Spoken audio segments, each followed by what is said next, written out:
Ok, donc on commence à travailler sur l'équation de diffusion de chaleur dans le cas 1D. Donc ça c'est l'équation de diffusion de chaleur.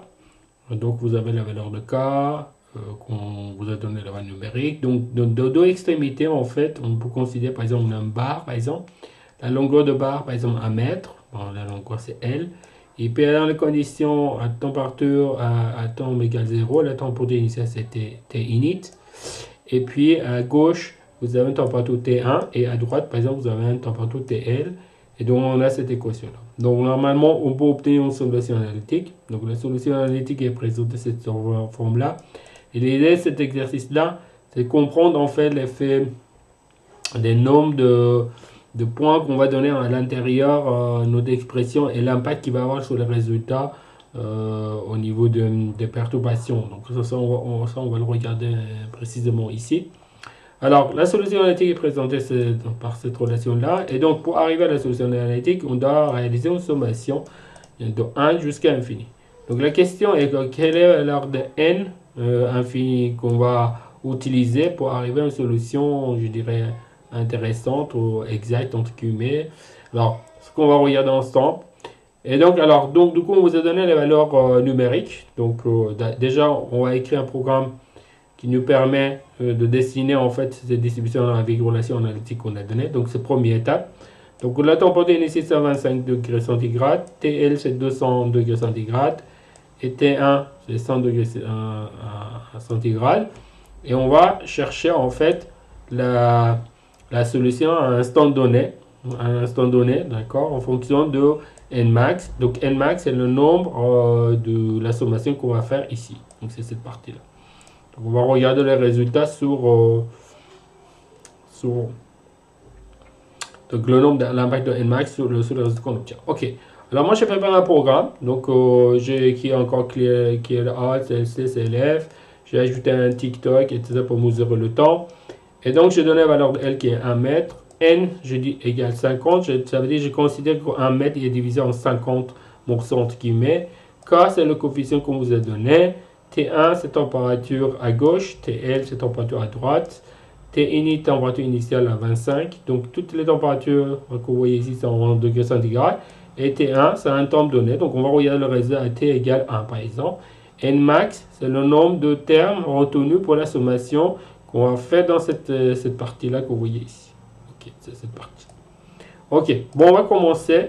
Donc d'abord, il faut discrétiser le domaine de X, le domaine d'espace. Donc, on dit on commence par 0 avec L.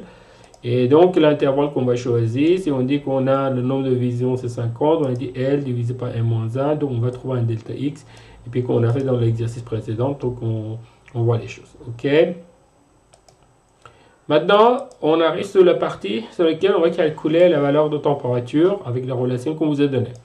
Alors, donc, il s'agit d'une sommation. Donc, si on regarde cette sommation-là, là, vous avez une partie qui ne change pas. Donc, ça, je dis par exemple T somme. Et l'opération de sommation, je vais réaliser sous la forme de boucle ici. Donc ça, c'est la valeur initiale que je vais donner pour la sommation. Et puis ça, c'est le boucle for qu'on va réaliser par la suite pour additionner et calculer les valeurs de t. Alors donc on va dire t somme, donc il est égal à t1, température initiale, plus le vecteur de x. Après on fait un point d'étoile, donc ça montre qu'en fait, donc on est en train de faire multiplication par point. TL moins T1 divisé par L. Donc c'est la première chose. Donc ça va nous donner un vecteur. Donc T somme, donc forcément ça donne un vecteur. Et puis après on fait notre boucle. Donc on commence par 1 avec un pas de... on va commencer par 1 jusqu'à n max. C'est le nombre de max de termes qu'on va retenir donc du coup pour la sommation. Et puis le pas, c'est ici au milieu, on a qui est égal à 1. Alors bien évidemment si le pas je l'enlève, donc ça j'aurai le même résultat. Alors pour être clair un peu, pour le début, donc je l'ai mis ici, mais lorsque vous travaillez, normalement, si le pas 1, vous n'êtes pas obligé de laisser là ici. Donc, voilà, donc après j'ai quitté somme, il est égal le t somme qui était ici initialement, plus l'expression qu'on avait dans le boucle ici. Donc ça c'est l'expression dans le boucle. Donc il faut faire attention lorsque vous écrivez cette expression. Le problème qu'on va avoir ici souvent, c'est point virgule, point étoile, que vous voyez ici, multiplication point point, multiplication par point aussi pour le valeur de x. Donc il faut vraiment faire attention à celle-là. Et le valeur de pi, vous pouvez écrire comme ça. Donc sachez que si vous écrivez pi sur MATLAB, vous avez déjà la valeur de pi. Voilà. Donc certaines valeurs, en fait, ils sont déjà développées à l'intérieur de MATLAB, donc il n'y a pas de problème. Et donc après, on fait plot. Et puis après, j'ajoute un X label, Y label. Vous pouvez ajouter aussi legend aussi comme vous voulez au title, comme on a fait dans l'exercice ensemble. Donc moi, je ne vais pas dans le détail de ça. Donc je vais exécuter le code. Donc lorsque j'exécute le code, donc du coup, j'obtiens le résultat. Donc ça, c'est le domaine d'espace. Ça veut dire qu'en fait, c'est 0, x égale 0, x égale 1. On voit à gauche température 60 degrés. On voit la température à droite, c'est 200 degrés. Mais le problème, c'est qu'on va avoir des oscillations, vous voyez ici. Et ces oscillations-là, en fait, sont liées à le nombre de la valeur de n qu'on va utiliser. Donc, la valeur de n ici, c'est 10. D'accord? Si je dis, par exemple, la valeur de n, il est 5, on va regarder ce qu'il va nous donner. Tiens, la courbe.